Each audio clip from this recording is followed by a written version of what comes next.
I thought I'd speak today about the daily habits I have in place that I swear by.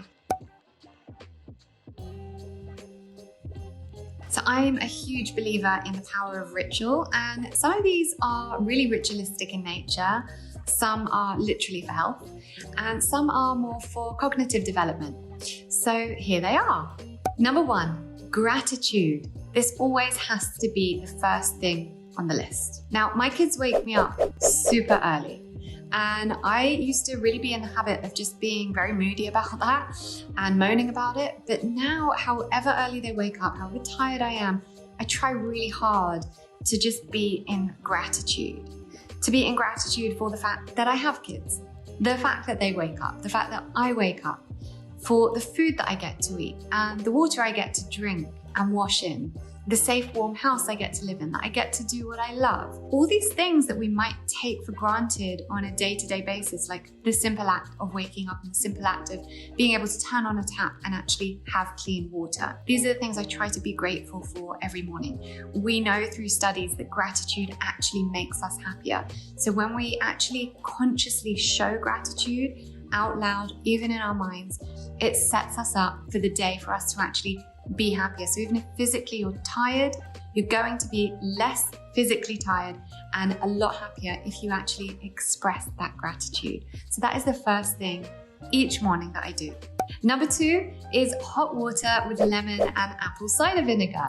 So this is the first thing I have every morning before I eat or drink anything else. Well, actually, I drink a big glass of water before that I keep on my bedside, remineralized water, restructured water that's structured using my Somavedic machine that I put it next to all night. And then I do my hot water with lemon and apple cider vinegar. And I always have this first thing because it just cleanses the gut and alkalizes the gut. So it's really just something for health that I do before I have anything else. Number 3 is oil pulling and tongue scraping. We got to keep those gums and teeth healthy. So swishing with coconut oil, or as we call it, oil pulling, has so many benefits, from breaking down plaque, killing off bacteria, to preventing the gums from receding. And the tongue scraping is an Ayurvedic practice to remove any unwanted bacteria from the tongue. It keeps the microbiome healthy, and you'll know how obsessed I am with the microbiome. Number 4 is meditation. So my favorite time to meditate is first thing in the morning, but with the kids, obviously, that's not always possible. But if they're going to school or nursery that day, I try to do it when I get back, or I go for a walk and maybe I'll do a walking meditation. Either way, I try to do it as early on in the day as possible to really set me up for the day. Whenever I do it, even if it has to be in the evening, this is my daily non-negotiable. There are so many benefits to meditation, which I talk about a lot, and I won't go into all of them here, but generally meditation totally sets us up for the day, makes us happier, makes us more grounded, puts us in our bodies, reduces stress levels, and when our cortisol levels are lower, we are happier, we have less stress, and our immune system is stronger the less cortisol and adrenaline we have running through our bodies. So daily meditation is my absolute daily non-negotiable. Number 5 is cold showers. Now, it took me so long to surrender to this. It was really kind of the last thing on my health optimization list of things I wanted to do that I knew were good for me, that I really felt unable to succumb to. But then I totally surrendered to it because I realized through doing work with my healer, it was actually coming from something in my past life. So I did a lot of past life and ancestral healing, overcame this aversion I had to cold water, and now I take cold showers every day. It's something my husband's been doing for 2 years. He really wants us to get an ice bath plunger in our new house, so we'll see about that. Either way, this is something I do every day. It's said to be very good for mental health. It really kind of shakes up the nervous system. It's great for the central nervous system. So really something to try and surrender to and overcome.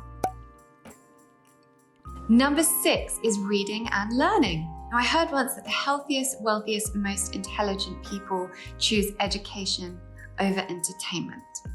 And I do think that entertainment does have its benefits, because when we read fiction, we activate the imagination in our brain, and that is also important for cognitive development.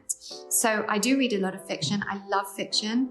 I don't watch very much TV. That was a major lifestyle change that was important. I think we can learn from documentaries and stuff like that.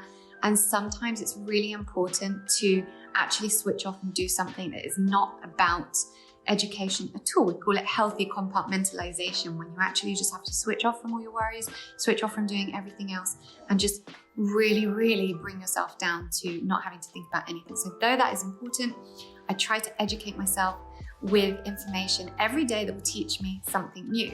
So I read every night before bed. Sometimes that is fiction, but every day I try to read at least one article or listen to one podcast or read an essay or something that's going to educate me and teach me something new, because this creates new neural pathways in the brain that actually helps us become more intelligent. So if you were a kid that everyone said, oh, she's not that intelligent, she's just average, she'll do okay, which is what I heard my whole life as a kid, fear not. We actually have the opportunity to make ourselves more intelligent through retraining the brain. So the final one, number 7, is movement. Now, I've recently taken up ecstatic dance. I literally dance naked or not naked in my bedroom or in the kitchen, and sometimes the kids join in. Also, honestly, I sometimes find that it's more powerful than an actual sit-down meditation, because you're so in your body and grounded within your body that it can be so powerful. I put on some spiritual music. I love listening to a guy called Parangai, who you can search on Spotify. Absolutely love it. The kids join in. It encourages them to really be in their bodies and to really let go of all inhibitions. Any movement is really great, but we have to get moving each day. For me, just this ecstatic intuitive dance has been the latest thing that I've taken up that has really done me so much good. So those are my 7 daily habits that I engage in every day, that I swear by, that I would encourage you to take up as well. If you already do some of those, or you've taken it up through watching this video, let me know in the comments below. Don't forget to subscribe to my YouTube channel and to follow or subscribe to the Reconditioned podcast.